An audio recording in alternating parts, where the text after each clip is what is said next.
اجوا لهون جدودنا اصحابنا اخواتنا من كل بلدان العالم، من لبنان ومن وين ما كان. ملايين من الاشخاص اجوا لهون وقفوا ببير 21.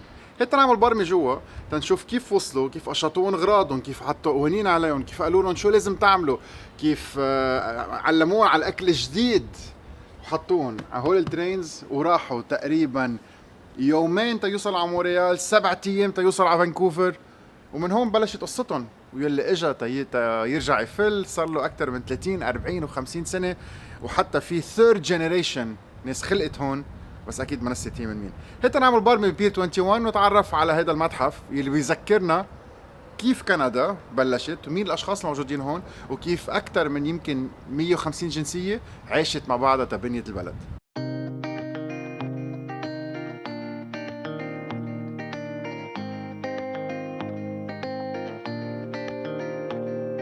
Affected food culture in Canada generally in ways that we might not necessarily think of, but that are always here and have always been.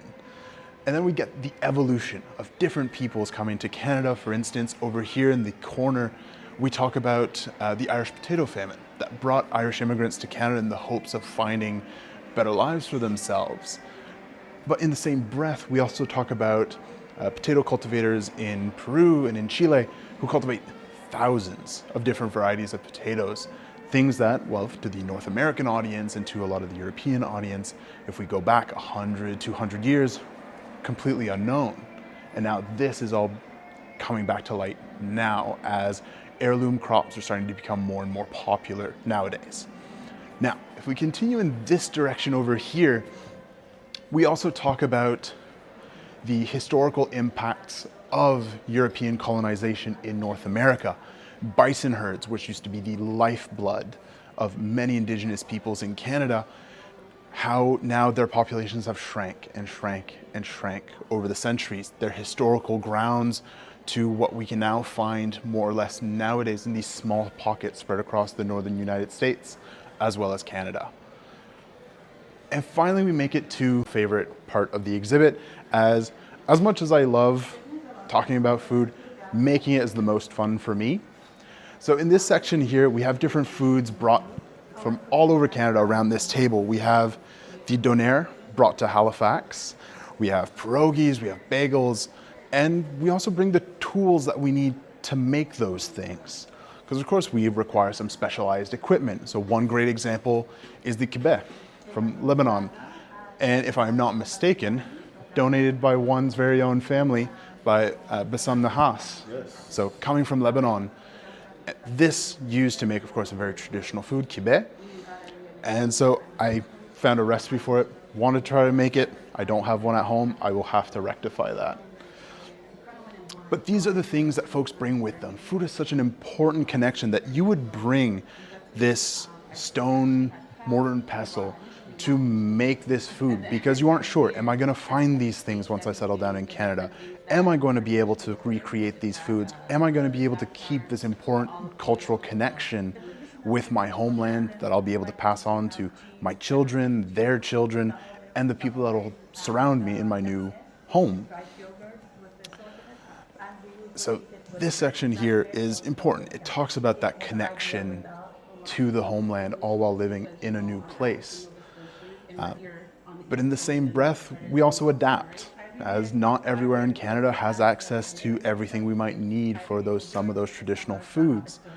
So an example of this, if we just turn over in this direction here, we make life work wherever it is we are. So right over here, we talk about Yummy Shawarma, restaurant settled in Iqaluit in Nunavut. Settled in opened in 2011, Kidun al-Sama settled in Iqaluit 2005. When we think of the Lebanese population in Canada, we don't necessarily think of Iqaluit. We think Halifax, we think Toronto, we think Montreal, but we make life work wherever we end up settling down. And so now he's brought a taste of home to this place that we don't necessarily always think of. And this is the fact all over. Over here in New Brunswick and Fredericton, Boulangerie Soul, Korean-French fusion cuisine. Something that I am very excited to try if I ever make it up to Fredericton again soon. So talking about Chinese food here, say in Halifax and in Atlantic Canada, generally speaking, it's an interesting history of working with what we have here on site, but still staying true to the recipes from back home. And that's the case for Chinese Canadians, Lebanese Canadians, Italian Canadians, of making the most of what Canada has to offer and adapting. So we see a lot of recipes in the case of Chinese Canadian restaurants that adapt lobster, scallops, seafood that are plentiful here in Nova Scotia, but that weren't necessarily always a part of traditional menus back home.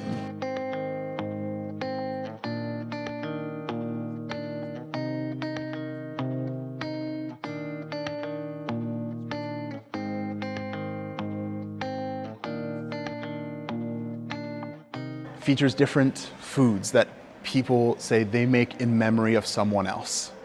So whether that's a recipe that was shared with you from your parents, from your grandparents, from a family friend, something that makes you think of someone else.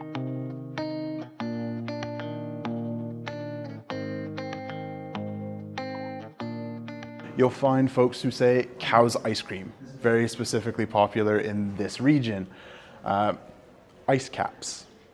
So ice caps, hot lobster sandwiches, gyros, shawarma, donair, ketchup chips.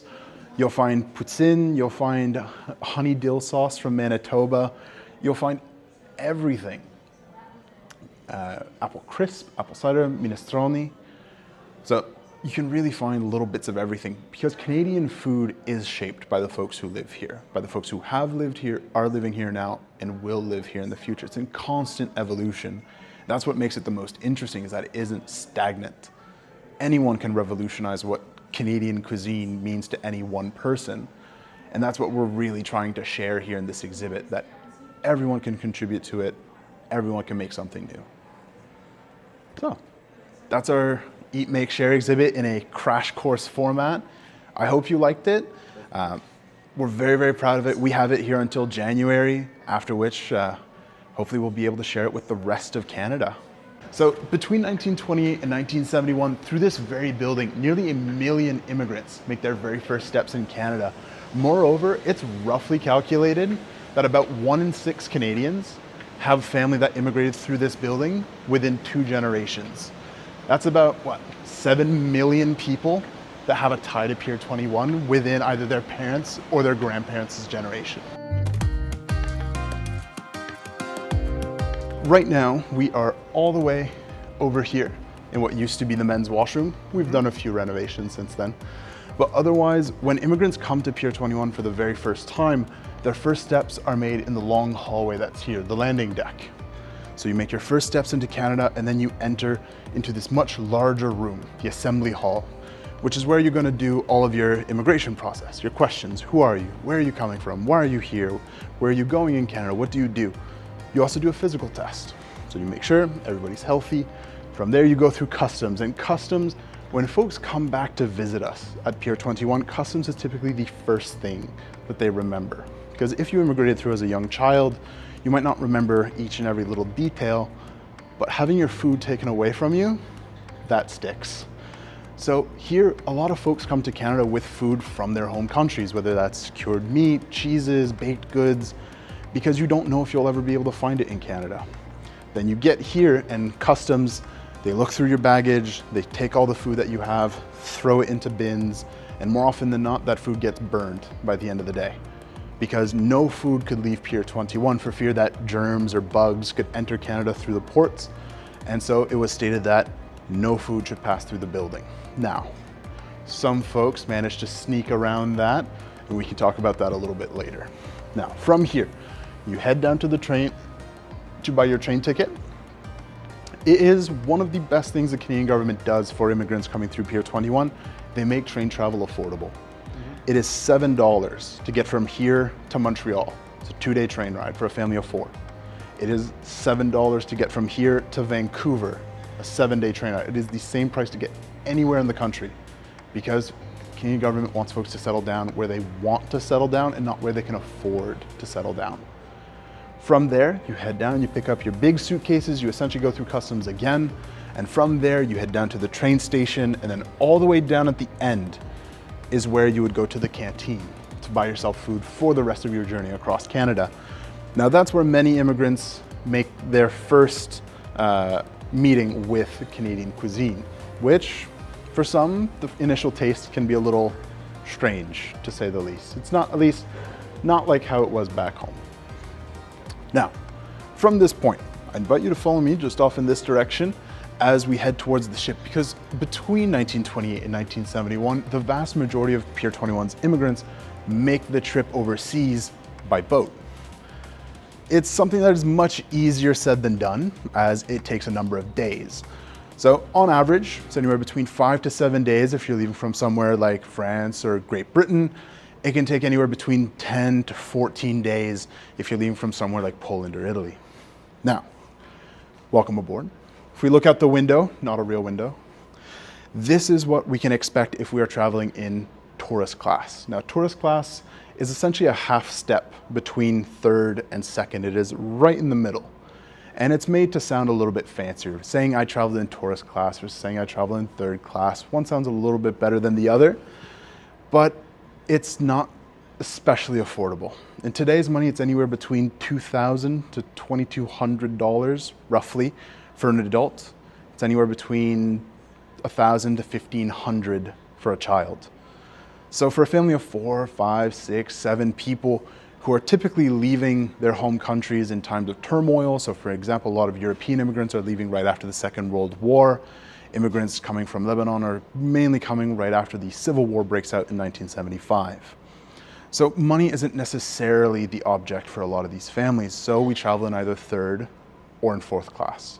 So right now we're heading towards the landing deck, just off in this direction.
So coming in from the Atlantic, ships dock all the way alongside wherever these large windows are.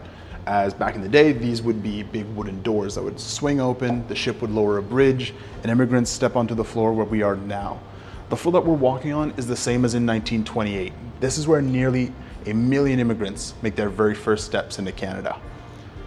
So from here, we don't spend a lot of time though, because really it's just you get off the ship and then as quickly as you can, we are heading towards the assembly hall over in that direction, and that is where we spend the bulk of our time at Pier 21. Though, I will note that in this corner right over here, we have a section with luggage tags. All of these tags are written by visitors of the museum who either share their stories of immigration, their own, or the stories of immigration of their families, or sometimes just some comments left towards the museum.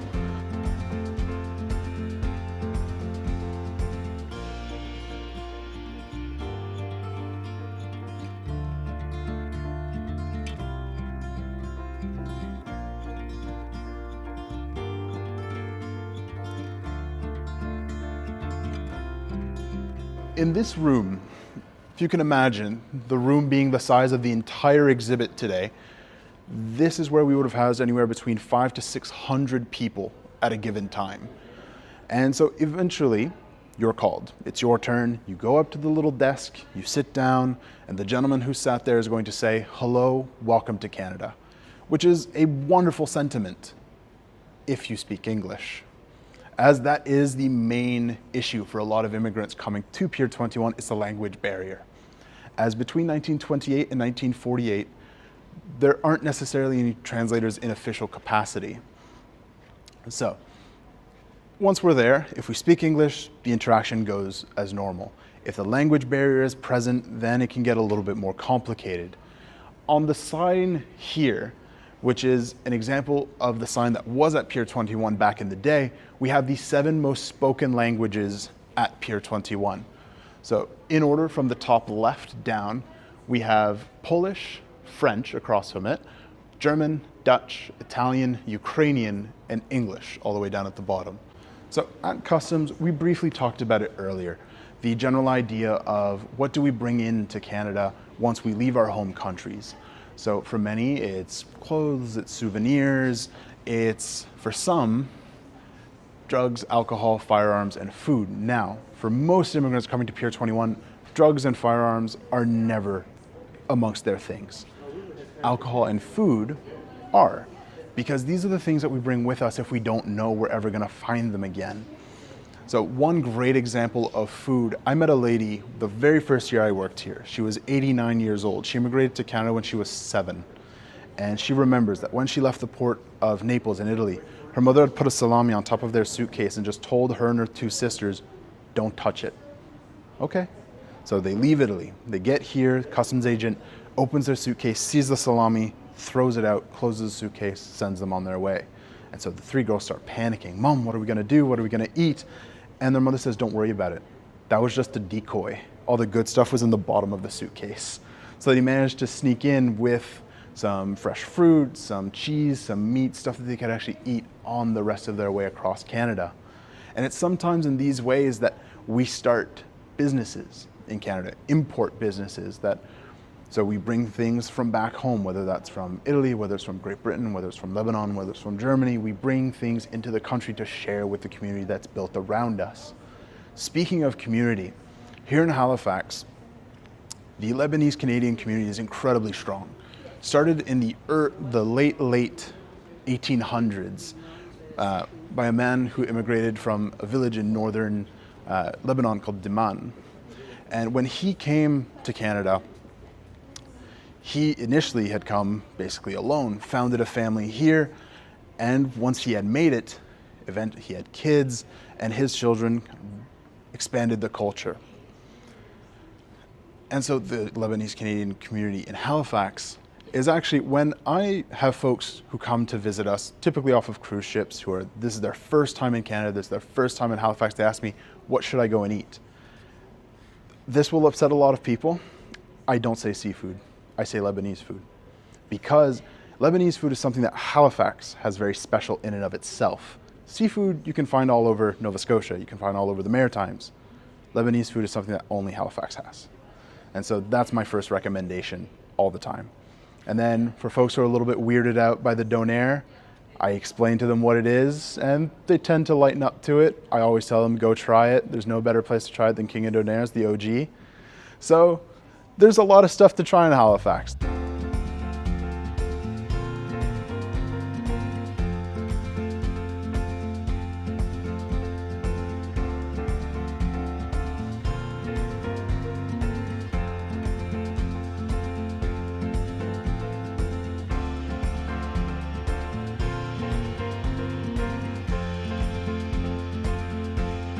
The famous or infamous, for some, Canteen. So the Canteen here, we have foodstuffs from a wide variety of things. So we have tinned vegetables, we have tinned meats, we have pasta, we have preserved goods, we have fresh fruit, we have all kinds of things. This would be a more or less typical offering of what could be found here at Pier 21. A few of these things we can still recognize today. Some of these brands are still with us. Chef Boyardee in the top right corner, Carnation Milk and Nescafe down towards the middle, Spam over here on the left. There are things that we can still find now. But for someone who's just coming to Canada for the very first time, let's say if we go back in time 70 years, it is now May 21st, 1955. You've arrived in Canada, you don't necessarily speak English, you don't necessarily read English, you don't even read the same alphabet depending on where you're coming from. And now you're asked, buy yourself some food for the rest of your journey across Canada. So now you have to start going by packaging. Some things we can recognize. For instance, a tinned tomato. we can figure out what that one is. Spam is a little bit harder to recognize what it is. Because when you ask for meat and this is the one thing you're given, well, what do we make of this? And this isn't even taking into account certain dietary restrictions. If you have allergies, how are you supposed to know what's in these things? If there are certain things that you can't eat, how are you going to know? But of everything at the canteen, there is one foodstuff that pops up in almost every single story of people I meet, and that is Wonder Bread. Wonder Bread it's a contentious food when it comes to Pier 21. You either love it or you hate it. And it really falls on those two sides.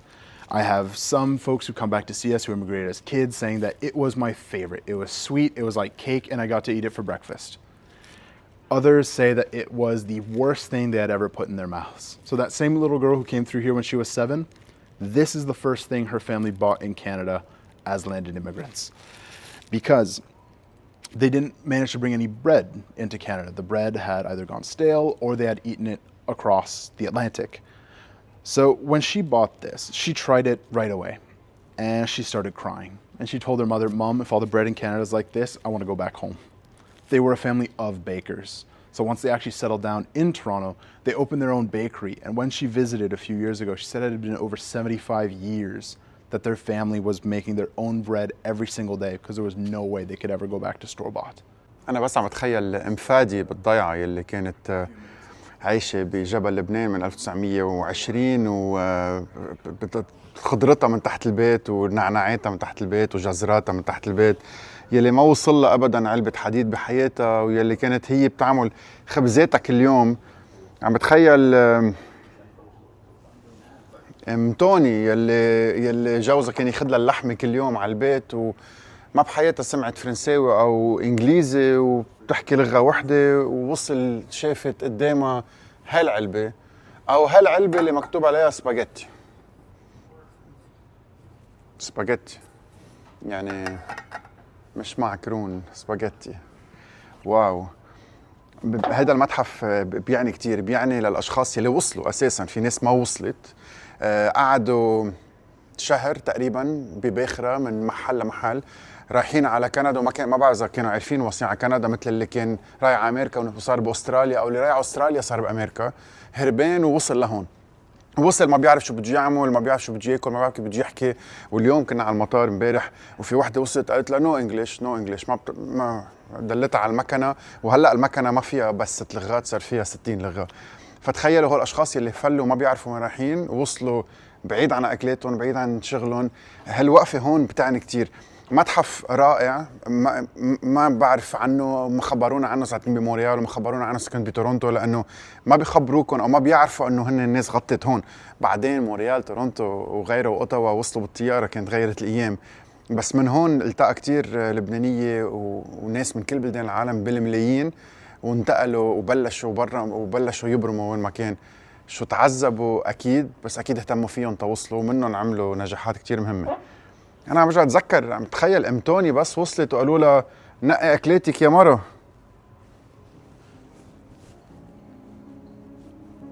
الله يساعدهم بهالايام.